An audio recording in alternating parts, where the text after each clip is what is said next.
Hello दोस्तों, welcome back to our YouTube channel Tilak academy. मैं ऋषभ पांचाल एक बार फिर से आपका बहुत बहुत स्वागत करता हूं। दोस्तों, आज का जो पर्टिकुलर वीडियो है ना, इसमें हम लोग बात करेंगे कॉम्बिनेशन की। परम्यूटेशन हम पूरा पढ़ चुके हैं, तो जितने भी इंपॉर्टेंट टाइप थे परम्यूटेशन के वो मैंने आपको बता दिए थे। उसके बाद में परम्यूटेशन पे जो पिछले वर्षों में क्वेश्चन आए थे वो हमने किए हैं। अगर दोनों ही वीडियो आपने नहीं देखी है तो आपने बहुत कुछ मिस कर दिया, क्योंकि क्वेश्चन वहां से भी आते हैं। तो मैं प्लेलिस्ट में वीडियो के डिस्क्रिप्शन में मैं आपको लिंक दे रहा हूं उन दोनों वीडियोस की, तो वो आप देख सकते हैं। ठीक है, आज हम बात करेंगे कॉम्बिनेशन की। कॉम्बिनेशन का प्रयोग हम कब करते हैं, तो पिछली वीडियोस में मैंने आपको बताया था कि कॉम्बिनेशन का प्रयोग हम करते हैं जब किसी ग्रुप में से कुछ चीजों को हमको सिलेक्ट करना होता है। ठीक है, मान लो कि 5 बॉल है और 5 येलो बॉल है, और एक बैग है जिसमें 5 येलो बॉल है और 3 रेड बॉल है।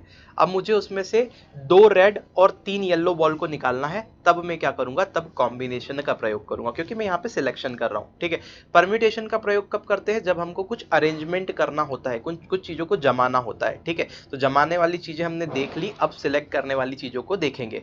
तो आइए स्टार्ट करते हैं हम कॉम्बिनेशन। चलिए, तो देखिए यहाँ पर आपको बोर्ड पे दिखाई दे रहे हैं कुछ फॉर्मूले। ये एज इट इज आपको याद रखने हैं। याद रखने में मैं आपकी हेल्प करता हूँ, कैसे आपको याद रखने हैं। देखिए, एनसीआर की वैल्यू अगर हम देखें, जैसे हम परम्यूटेशन का फॉर्मूला देखते थे तो हमने देखा था कि एनपीआर होता था, और एनपीआर का value n factorial upon n minus r factorial होता है। ये फॉर्मूला परम्यूटेशन का है। लेकिन अगर मुझे कॉम्बिनेशन का फॉर्मूला निकालना है तो वो होता है सीधे, आप याद रखिए, यहाँ पे कोई डेरिवेशन में नहीं बता रहा करके। तो एन सी आर जो होता है वो सीधे सीधे आपको याद रखना है n factorial upon n minus r factorial. यहाँ तक तो परम्यूटेशन जैसे ही है, लेकिन नीचे डिनोमिनेटर में आर फैक्टोरियल से और मल्टीप्लाई हो जाता है। तो यहाँ पे कॉम्बिनेशन का फॉर्मूला बना एन सी आर बराबर में एन फैक्टोरियल अपॉन में n minus r factorial into r factorial. ठीक है, फैक्टोरियल वगैरह क्या होता है सब कुछ बता चुका हूँ। अब जरा ध्यान से देख लीजिए कुछ इंपॉर्टेंट फॉर्मूले जो आपसे एज इट इज पूछे जा सकते हैं, या फिर इनके एप्लीकेशन पे कोई छोटा सा क्वेश्चन दे सकता है वो। और अगर आपको नहीं आएगा, ये नहीं आता है, तो आप उसको बना नहीं पाएंगे। ठीक है, तो चलिए देखते हैं। तो सबसे पहले अगर NC0 की बात करें या NCN की बात करें, तो NC0 और NCN दोनों की ही वैल्यू क्या होती है, 1 होती है। ठीक है, तो NC0 NCN के बराबर होता है, या फिर मैं बोल सकता हूँ कि NC0 की भी वैल्यू 1 होती है, और NCN अगर कहीं लिखा है तो उसकी भी वैल्यू कितनी होती है, 1 होती है। ये अब तीसरे वाले पे आ जाते हैं हम। ठीक है, ये जो तीसरा वाला जो वेरी इंपॉर्टेंट लिखा हुआ है, ये आपकी परीक्षा के दृष्टिकोण से बहुत ही ज्यादा महत्वपूर्ण है, बहुत ज्यादा इंपॉर्टेंट है। तो देखिए, एक कंडीशन है जो कि आपको सीधे सीधे याद रखना है, एक थ्योरम भी बोल सकते हैं, कि अगर NCR NCP के बराबर है, मैं क्या बोल रहा हूं ध्यान से सुनिएगा, यदि NCR NCP के बराबर है तो ऐसा सिर्फ 2 ही कंडीशन में हो सकता है।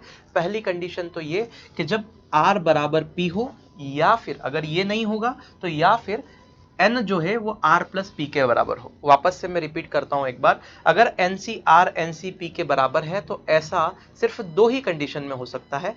पहली कंडीशन तो ये हो सकती है कि r ये दोनों आपस में बराबर हो, r और p बराबर हो, या फिर n की वैल्यू जो है वो इन दोनों के सम के बराबर हो, r प्लस p के बराबर हो। देखिए, इस पे एक एग्जाम्पल मैं आपको बताता हूँ। देखिए, एग्जाम्पल की अगर मैं बात करूं तो यहाँ पे आप देख लीजिए कि जैसे मैं यहाँ पे n की जगह NC लिखता हूं और यहाँ 5 लिख दिया, और बराबर में NC7 लिख दिया। ठीक है, ये मैंने लिख दिया, और आपसे बोला कि n की वैल्यू क्या होगी, इस तरह से प्रश्न मैंने पूछा। तो ये इस थ्योरम पे क्वेश्चन है सीधे सीधे, कि ऐसा जब भी हो सकता है, ये दोनों वैल्यू आपस में जब भी बराबर हो सकती है, NC5 NC7 के जब भी बराबर हो सकता है जब r बराबर p हो। तो यहाँ पे देखिए, ये r है और ये p है। अगर मैं कंपेयर करूं तो ये दोनों तो आपस में कभी बराबर होंगे नहीं। ठीक है, तो ये वाला तो आपको बहुत कम देखने को मिलेगा, तो इसका तो यूज है ही नहीं। सीधे सीधे आपको सीधे याद रखना है कि n बराबर क्या होता है, r प्लस p होता है। तो यहाँ पे n का वैल्यू जो निकल जाएगा मेरे दोस्त, वो r प्लस p होगा, यानी कि 7 और 5 कितना निकल जाएगा, 12 निकल जाएगा, और 12 आपका सही उत्तर होगा। ठीक है, तो इस तरह से आपको ये ध्यान रखना है, मैंने आपको बता दिया। चलिए आगे बढ़ते हैं। ये 0 फैक्टोरियल का आपको हमेशा ध्यान रखना है, सीधे पूछ लिया जाता है कि 0 फैक्टोरियल कितना होता है, तो 0 फैक्टोरियल 1 होता है। तो ये आपको ध्यान रखना है, पिछली वीडियोस में भी मैंने बता दिया था। आइए अब इनका यूज करके हम देखते हैं कॉम्बिनेशन पे आखिर प्रश्न बनता कैसे है। चलिए देखिए, हम कॉम्बिनेशन का एक क्वेश्चन देखते हैं कि किस तरह से प्रश्न पूछा जाता है। उसको करने से पहले मैं आपको ये सिखाऊंगा कि फैक्टोरियल कॉम्बिनेशन का जो ये एनसीआर का जो फॉर्मेट होता है, इसे कैसे सॉल्व किया जाता है। पहले तो ये सीखते हैं कि इसे सॉल्व कैसे करते हैं। ठीक है, तो आपको मैंने बताया एनसीआर का फॉर्मूला जो होता है वो होता है n factorial upon n minus r का फैक्टोरियल इंटू आर फैक्टोरियल। अगर इस फॉर्मूले के अकॉर्डिंग देखें तो यहाँ n की वैल्यू 5 है और r की वैल्यू जो है वो 3 है। ठीक है, तो अगर मैं इस फॉर्मूले से इसको सॉल्व करने जाऊंगा तो ये हो जाएगा 5 फैक्टोरियल अपॉन 5 माइनस 3 यानी 2 फैक्टोरियल इंटू में 3 फैक्टोरियल। और इसको मैं अगर मैं सॉल्व करूंगा तो आपको ये मिलेगा 5 फैक्टोरियल को लिख सकता हूँ 5 इंटू 4 इंटू 3 फैक्टोरियल अपॉन में मैं लिख सकता हूँ यहाँ पे 2 फैक्टोरियल को 2 इंटू 1 इंटू में 3 फैक्टोरियल है। 3 फैक्टोरियल से ये 3 फैक्टोरियल कैंसिल हो जाएगा और आप देखेंगे 2 से ये 2 टाइम कैंसिल होगा और आंसर कितना आएगा 10। तो आपका आंसर क्या मिला? 10 मिला। तो जरा मेरी बात को आप ध्यान से सुनिएगा, यहाँ पे आपको आंसर कितना मिला? 10 मिला। लेकिन इसको सॉल्व करने का एक ट्रिक होता है, ठीक है। तो मैं अगर यहाँ पे देखूँ ध्यान से, यहीं पे देख लेता हूँ मैं कि इसको सॉल्व करने का एक ट्रिक होता है इस पूरे को। तो आपको सीधे उसी ट्रिक को अप्लाई करके, उसका एप्लीकेशन करके इसको सॉल्व करना है। देखिए जरा ध्यान से क्या ट्रिक होता है। तो अगर मैं ट्रिक की बात करूँ तो आपको हमेशा नीचे वाली वैल्यू को देखना है। नीचे वाली वैल्यू कितनी है? 3 है। हमेशा क्या करना है? नीचे वाली वैल्यू को देखना है, आर को देखना है। तो ये 3 है, तो जितनी बार वैल्यू है आर की उतना टर्म आपको खोल देना है ऊपर से भी और इसको पूरा आखिरी तक खोलना है। जैसे कि ये 3 था तो मैंने क्या किया 5 इंटू 4 इंटू 3, 3 बार था, यहाँ 3 था तो मैंने 3 बार इस फैक्टोरियल को खोला। तो 5 रिवर्स में 5 इंटू 4 इंटू 3 और 3 को भी रिवर्स में खोलेंगे 1 तक, 3 इंटू 2 इंटू 1। तो जब मैं सॉल्व करूंगा तो आप देखेंगे 3 से 3 कट जाएगा, 2 से 2 बार में कट जाएगा और ये कितना हो जाएगा 10। ठीक है, तो पहले भी यहाँ भी आंसर 10 आ रहा है, वहां भी आ रहा है, मतलब ये ट्रिक सही फॉलो हो रही है। अब एक बात ध्यान रखिएगा कि ये जो ट्रिक है ये कॉम्बिनेशन में ही लगाना है, ठीक है, नहीं तो पता चले परम्यूटेशन में भी आपने जाके चिपका दी। परम्यूटेशन में ऐसा नहीं होता, ठीक है। परम्यूटेशन के लिए मैंने आपको अलग बताया था, जितनी वैल्यू नीचे है उतनी बार ऊपर आपको खोलना होता है परम्यूटेशन में, लेकिन कॉम्बिनेशन में ये ट्रिक फॉलो होती है, ये आपको ध्यान रखना है। चलिए इस क्वेश्चन को अभी हम लोग देख लेते हैं। क्या बोला है? 2 पुरुष और 3 महिलाओं के समूह में से 3 सदस्यों की समिति बनाना है। सबसे पहले तो क्या है, 2 पुरुष है और 3 महिलाएं हैं, ठीक है। आप ये देखिए, की पॉइंट को देखिए कि समूह में से 3 सदस्यों की समिति बनाना है। कितने सदस्यों की समिति बनाना है? 3। मतलब आर की वैल्यू क्या मिल रही है मुझे? 3 मिल रही है सीधे सीधे, ठीक है। तो कितने प्रकार से बनाई जा सकती है? तो सबसे पहले तो क्या करना है, पूरे देख रहे हैं, क्योंकि अगर 2 पुरुष है और 3 महिलाएं तो टोटल लोग कितने हैं? तो आप बोलेंगे 2 पुरुष और 3 महिलाएं। तो टोटल लोग कितने हैं? 2 तो मेल हैं और 3 फीमेल हैं, यानी कि 5 टोटल है। टोटल लोग कितने हैं? 5 है। और इसमें से 3 लोगों की, 3 सदस्यों की समिति बनाना है। तो कितने प्रकार से बनाई जा सकती है? पहला तो प्रश्न आपसे ये पूछा हुआ है। तो आप देखिए टोटल कितने हैं, तो आप कहेंगे 5 है। और 5 में से कितनों को चुनना है? 3 लोगों का समूह बनाना है, 3 सदस्यों की समिति बनाना है, तो 3 को चुनना है। तो 5C3, जिसको चुनना है वो नीचे, ठीक है। तो टोटल 5 यानी कि n की वैल्यू 5 और चुनने वाला यानी कि r की वैल्यू, ये तो हो गई n की वैल्यू, और जिनको चुनना है वो होगी r की वैल्यू, यानी कि 3 चुनना है। तो 5C3 यहाँ पे आपका आंसर होगा। तो पहले वाले का आंसर कितना होगा मेरे दोस्त? तो आप कहेंगे 5C3। और इसको सॉल्व करने का तरीका मैंने आपको अभी बताया, 5 इंटू 4 इंटू 3 करेंगे और नीचे 3 इंटू 2 इंटू 1 करेंगे। 3 से 3 कैंसिल हो जाएगा, 2 से 2 बार कैंसिल हो जाएगा और आएगा कितना आंसर? 10 आएगा, ठीक है। मतलब 10 तरीके से ये समिति बनाई जा सकती है। पहले वाला आंसर तो हमारा बिल्कुल करेक्ट हो गया। आगे देखते हैं दूसरा वाला। तो जरा ध्यान से दूसरे वाले को देखिएगा। कितनी समितियां ऐसी होंगी जिसमें एक पुरुष हो और 2 महिलाएं हो? तो देखिए अगर एक पुरुष को सिलेक्ट करना है तो पुरुष को आप पुरुष में से ही सिलेक्ट करेंगे, पुरुष महिला में से सिलेक्ट नहीं हो सकता, ठीक है। तो पुरुष को पुरुष में से सिलेक्ट करेंगे और महिला को महिला में से सिलेक्ट करेंगे, और दोनों ही चाहिए तो फिर उसके लिए हम मल्टीप्लाई लगाते हैं। देखिए जरा ध्यान से कैसे। तो मैं बोल रहा हूं कि एक पुरुष और 2 महिलाएं होना चाहिए। तो एक पुरुष कैसे निकलेगा? तो टोटल पुरुष आपके पास में 2 हैं, तो 2 में से एक पुरुष निकालेंगे तो 2C1, ठीक है। आई होप समझ में आया होगा।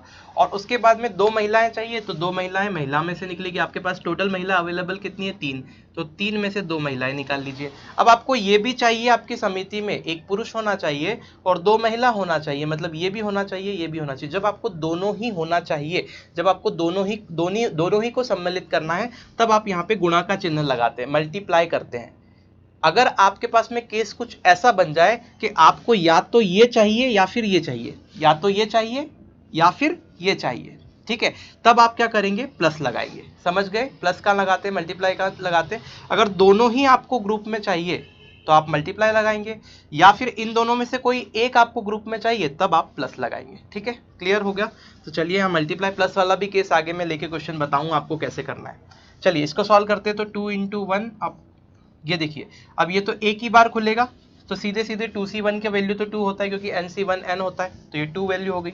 और 3c2 यानी कि 3 × 2 अपॉन में 2 × 1, ये दो बार मैंने खोल लिया कॉम्बिनेशन को सॉल्व करके, इससे ये कैंसिल हो गया और ये आंसर कितना आ गया 3 × 2 यानी कि 6। तो ऐसी कितनी समितियां होंगी जिसमें एक पुरुष और 2 महिलाएं होंगी, तो वो ऐसी 6 समितियां होंगी। ठीक है, आई होप ये बिल्कुल आपको पिक्चर क्लियर हो गई होगी। आइए बढ़ते हैं अगले कॉन्सेप्ट पे, अगले एग्जाम्पल पे। चलिए अगला प्रश्न देख लेते हैं। तो अगला प्रश्न आप देख लीजिए क्या बोल के रखा है। 5 लड़के और 4 लड़कियों के एक समूह में से, 5 लड़के और 4 लड़कियों में से 3 लड़के और 3 लड़कियों की एक टीम बनानी है। तो 5 लड़के हैं और 4 लड़कियों का एक ग्रुप है, जिसमें से 3 लड़के और 3 लड़कियों का एक मुझे क्या बनाना है, टीम बनाना है। तो कितने तरीकों से बनाई जा सकती है। तो देखिए 3 लड़के चाहिए और 3 लड़कियां चाहिए। टोटल लड़के 5 है और टोटल लड़कियां 4 है। ठीक है, तो लड़के लड़के में से निकलेंगे, तो 5 में से 3 लड़के ले लो तो 5c3, और लड़कियों को लड़कियों में से ले लो तो 4 में से 3 लड़कियां ले लो, और दोनों ही टीम में चाहिए, 3 लड़के और 3 लड़कियां दोनों की टीम बनानी है, मतलब दोनों ही चाहिए, तो मल्टीप्लाई कर दो। और अगर मैं सॉल्व करना चाहूँगा तो 5 × 4 × 3, 3 टाइम खोला क्योंकि यहाँ पे 3 लिखा हुआ था, 3 × 2 × 1 इंटू में 4 × 3 × 2 हो जाएगा, और इसको मैं 3 बार खोलेंगे तो 3 × 2 × 1। ये ट्रिक मैं अभी आपको बता चुका हूँ कैसे खोलना है, कैसे सॉल्व करना है। इस 3 से इस 3 को कैंसिल कर दीजिए, 2 से 2 बार में ये कट जाएगा। इस 3 से ये 3 गया, ये 2 से ये 2 गया, कितना बचा, यहाँ बचा 10, और मल्टीप्लाई में बचेगा आपके पास में सिर्फ 4, और ये हो जाएगा 40। तो 40 ऐसे तरीके हैं जिनसे ये टीम बनाई जा सकती है। तो इसका जो सही उत्तर होगा वो 40 होगा। ठीक है, आई होप ये आपको समझ में आ रहा होगा। दोस्तों एक चीज़ मैं आपको बता देता हूँ कि अगर आपको वीडियोस पसंद आ रही है, ठीक है, तो आपको इनको ज़्यादा से ज़्यादा अपने दोस्तों में शेयर करना है, और आप ज़्यादा से ज़्यादा शेयर कीजिए, तो उससे हम लोगों को भी मोटिवेशन मिलता है और आप लोगों की तो सहायता इससे हो ही रही है। चलिए आगे बढ़ते हैं और अगले कॉन्सेप्ट को जानते हैं। देखिए अब अगला प्रश्न हम लोग देख लेते हैं क्या बोल के रखा हुआ है। जरा ध्यान से देखिएगा अगला प्रश्न क्या बोल के रखा है। एक थैला है, ठीक है, उस एक थैले के अंदर 6 लाल 5 सफेद और 5 नीली गेंदे हैं। 6 लाल 5 सफेद 5 नीली गेंदे हैं। आगे बोल के रखा है 9 गेंदे आपको इनमें से चुनना है। इस पूरे थैले में से आपको 9 गेंद बाहर पिक करना है, 9 गेंदों को सिलेक्ट करना है, और तथा प्रत्येक संग्रह में जो 9 गेंद आप सिलेक्ट कर रहे हैं, प्रत्येक संग्रह में प्रत्येक रंग की 3 गेंदें होना चाहिए। ठीक है, जो भी ये संग्रह आप कर रहे हैं, 9 गेंदों को चुन रहे हैं, उसमें प्रत्येक संग्रह में प्रत्येक रंग की 3 गेंदें होना चाहिए, मतलब हर एक रंग की 3 गेंदें आपको चुनना है, और ऐसे करके 9 गेंदें पूरी चुनना है। तो देखिए जरा ध्यान से, अगर 3 गेंदें चुनना है तो मुझे टोटल बॉल्स कितनी चाहिए, 9 बॉल चाहिए। तो पहले तो मुझे क्या चाहिए, 9 बॉल में 3-3 बॉल हर कलर की होनी चाहिए, माफ कीजिएगा, 3-3 बॉल हर कलर की होनी चाहिए। तो देखिए जरा, 6 में से 3 बॉल निकालूंगा लाल कलर की। अगर रेड कलर की 3 बॉल चाहिए मुझे तो क्या करना पड़ेगा, रेड में से निकालना पड़ेगा। तो 6 में से 3 बॉल निकाल लूंगा मैं, ठीक है, 6c3। ऐसे ही अगर सफेद कलर की बॉल चाहिए तो मुझे व्हाइट जो बॉल चाहिए वो व्हाइट कलर में से निकालनी पड़ेगी, यानी कि 5 में से 3 बॉल व्हाइट निकाल लूंगा मैं। तो 3 रेड निकाल ली और 3 व्हाइट निकाल ली। अब देखिए ब्लू बॉल चाहिए, तो ब्लू अगर बॉल चाहिए तो मैं 5, ब्लू भी कितनी मेरे पास में 5, तो 5 में से फिर से 3 निकाल लूंगा। तो अगर मैं निकाल लूंगा ये बॉल, तो क्या मुझे सिर्फ ये चाहिए, सिर्फ ये चाहिए, या सिर्फ ये चाहिए, ऐसा है क्या, नहीं, मुझे तो 3 ये भी चाहिए, 3 ये भी चाहिए, 3 ये भी चाहिए, सभी चाहिए, मतलब मल्टीप्लाई करूंगा। ठीक है, तो जब मैं मल्टीप्लाई करता हूं तो इसको अगर सॉल्व करेंगे तो 6 × 5 × 4 अपॉन में 3 × 2 × 1। इसको सॉल्व करेंगे तो 5 × 4 × 3 3 टाइम खुलेगा, और 3 × 2 × 1 गुणे में क्या आ जाएगा, 5 × 4 × 3 अपॉन में 3 × 2 × 1। अब इसको सॉल्व करते हैं। इस 3 से ये 2 बार में कट जाएगा, इस 2 से ये 2 भी गया, ठीक है, इस 3 से ये 3 गया, और फिर इस 2 से ये 2 बार में कट जाएगा। इसके बाद में ये 3 से 3 कट गया, 2 से ये 2 बार में कट गया। ठीक है, अब इसको सॉल्व करते हैं तो ये कितना हो जाएगा, 20, इंटू में कितना बचा 10, इंटू में कितना बचा 10। तो अगर आप देखेंगे तो कितने हो जाएंगे 2000। तो ऐसे कितने तरीके हैं, 3-3 कलर, मतलब ऐसे कितने तरीके हैं जिसमें मुझे 3 गेंदे चाहिए और हर कलर की 3-3 गेंदे चाहिए, 9 गेंदे में निकाल सकता हूँ। तो ऐसे 2000 तरीके होंगे। ठीक है, तो इसका सही उत्तर होगा 2000। चलिए आगे बढ़ते हैं। देखिए अब नेक्स्ट एग्जाम्पल देख लेते हैं। तो ये हमारा सेकंड लास्ट एग्जाम्पल है, इसके बाद एक छोटा सा टाइप और है और उसके बाद में हम वीडियो का अंत करेंगे, है ना। और जो इसके ऊपर पिछली परीक्षाओं में प्रश्न आए हुए हैं वो अगले वीडियो में हम लोग डिस्कस करेंगे, ठीक है। तो एक वीडियो और इसका मिलेगा आपको। तो जरा देखिए क्वेश्चन क्या बोल रहा है, जरा ध्यान से समझिएगा। एक थैला है, उस थैले के अंदर 5 काली यानी कि 5 ब्लैक और 6 रेड बॉल है, ठीक है। आपको इसमें से 2 ब्लैक या फिर 3 रेड बॉल को चुनना है। मैंने क्या बोला, ध्यान से सुनिएगा, प्रश्न को ध्यान से पढ़ना बहुत जरूरी, नहीं तो आप गलती कर बैठेंगे। मैंने आपको बताया था 2 केस होते हैं, पहला होता है मल्टीप्लाई वाला, एक होता है सम वाला। तो ये सम वाला केस है। देखिए ध्यान से, एक थैले में 5 ब्लैक बॉल है और 6 रेड बॉल है, इसमें से आपको 2 ब्लैक और 3 रेड बॉल को चुनना है। तो और नहीं लगा है यहाँ पे, उसने या बोला है कि या तो 2 ब्लैक बॉल चुन लो या फिर 3 रेड बॉल चुन लो। इस थैले में से या तो हाथ डालो, या तो 2 ब्लैक बॉल आ जाए या फिर 3 रेड बॉल आपको चुनना है। 2 ब्लैक बॉल चुन लो या फिर 3 रेड बॉल चुन लो। तो कितने तरीके ऐसे हो सकते हैं इनको चुनने का, ये बताना है। तो देखिए जरा ध्यान से, अगर मुझे ब्लैक बॉल चुनना है तो मैं क्या करूंगा, 5C2 यानी कि 5 में से 2 ब्लैक बॉल निकालूंगा। और अगर मुझे रेड बॉल निकालनी है तो 6 में से 3 रेड बॉल निकालूंगा, क्योंकि मुझे 3 रेड बॉल चाहिए। अब मुझे या तो ब्लैक बॉल चाहिए, या तो मुझे ब्लैक बॉल चाहिए 2, या फिर मुझे रेड बॉल चाहिए कितनी, 3। तो या तो ये चाहिए या फिर ये चाहिए। अगर दोनों में से एक ही चाहिए क्योंकि मुझे, तो यहाँ पे प्लस लगेगा। अगर दोनों ही चाहिए होती, ये और ये दोनों, तो मल्टीप्लाई लग जाता, ठीक है। तो यहाँ प्लस लगेगा। अभी मैं सॉल्व करूँ तो 5 × 4 अपॉन में 2 × 1। इसको सॉल्व करने का तरीका यही होता है, 2 बार खोलेंगे हम ट्रिक से। फिर देखेंगे 6 × 5 × 4, यहाँ बनेगा 3 × 2 × 1। अब सॉल्व करेंगे, 2 से ये 2 बार में कट गया, ये 3 से ये 2 बार में कट गया, इस 2 से ये 2 बार में कट गया। चलिए ठीक है, तो ये कितना हो गया, 10 प्लस में यहाँ बनेगा 10 और दूना 20, यानी कि टोटल तरीके हो गए हमारे पास में 30। तो यहाँ पे हमारा जो आंसर होगा वो होगा 30। क्लियर है। अगर ये दोनों ही बॉल मुझे चाहिए होती तब आंसर क्या हो जाता, अगर मुझसे ऐसा बोला जाता कि 2 ब्लैक और यहाँ पे और लग जाता, और 2 ब्लैक और 3 रेड बॉल निकालो, तो आप प्लस की जगह क्या कर देते, मल्टीप्लाई कर देते और सॉल्व कर लेते पूरा, तब आंसर आ जाता, ठीक है। तो यहाँ पे या लगा हुआ था कि या तो आपको 2 ब्लैक चाहिए या 3 रेड, तो आपने ऐसे सॉल्व किया प्लस लगा करके। आई होप ये समझ में आ गया होगा। अब कुछ छोटा सा टाइप और है, वो मैं आपको बता देता हूँ। एनसी ये फॉर्मूला बेस्ड ही, हालांकि मैं बता चुका हूँ, लेकिन एक क्वेश्चन और करवा देता हूँ ताकि आगे जब हम प्रश्न करें तो कोई समस्या आपको ना आए। चलिए देखते हैं।